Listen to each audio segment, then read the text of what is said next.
तर मित्रांनो, गाण्याच्या शूटिंगमध्ये आपले लय सारे व्लॉग हे राहून गेले होते यार एडिट करायचे. तेवढ्यात आपलं 15 ऑगस्ट झाली, त्याच्यात मी शूट काढले होते, तेही राहून गेले होते. तर आता मी तुम्हाला सगळं दाखवतो. 15 ऑगस्टला आपलं केंद्र आहे घरासमोर स्वामी समर्थ महाराजांचं, तिथे झेंडावंदन होत असते आणि इथे आपला असा झेंडावंदन झाला होता छान मस्त.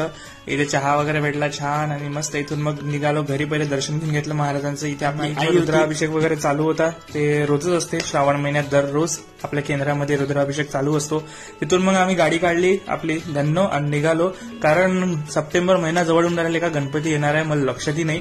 म्हणजे आधी मी 2-2 महिने आधी ऑर्डर देऊन ठेवतो, पण यावेळेस सगळा प्लॅन फ्लॉप झाला होता. ऑर्डर दिली होती पण तेही कॅन्सल झाली, त्यामुळे सगळा पचका झाला होता. जो ठरवलेला जो गणपती होता तो काही यावर्षी आणता येणार नाहीये घरात.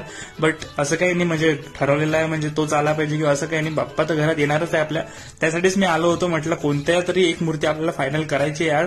त्यासाठी म्हटलं चला, जेवढ्या बनलेल्या असेल आपल्या अकोल्यामध्ये, तुम्हाला माहिती आहे नदी किनारी इकडे खूप सारे शॉप्स आहेत, तर ते गेलो तिथे आणि एखादी मूर्ती जी आम्हाला आवडली त्या पाहून घेतल्या. फिक्स काही अजून केली नाही, करून टाकू फिक्स लवकरच आणि दिसेल तुम्हाला भारी मूर्ती येणार आपल्या घरी. तिथून आता आम्ही मंदिरात आलो, संध्याकाळ झाली होती. मंदिरात चालू होता श्री राम नाम जप, त्याच्यामध्ये थोडं सामील झालो, मजा आली मस्त, खूप छान वाटलं. त्याच्यानंतर आता आरती वगैरे करू आणि मग जाऊ घरी. तर कसा वाटला ब्लॉग नक्की कमेंट्स मध्ये सांगा. Bye guys, जुग्न.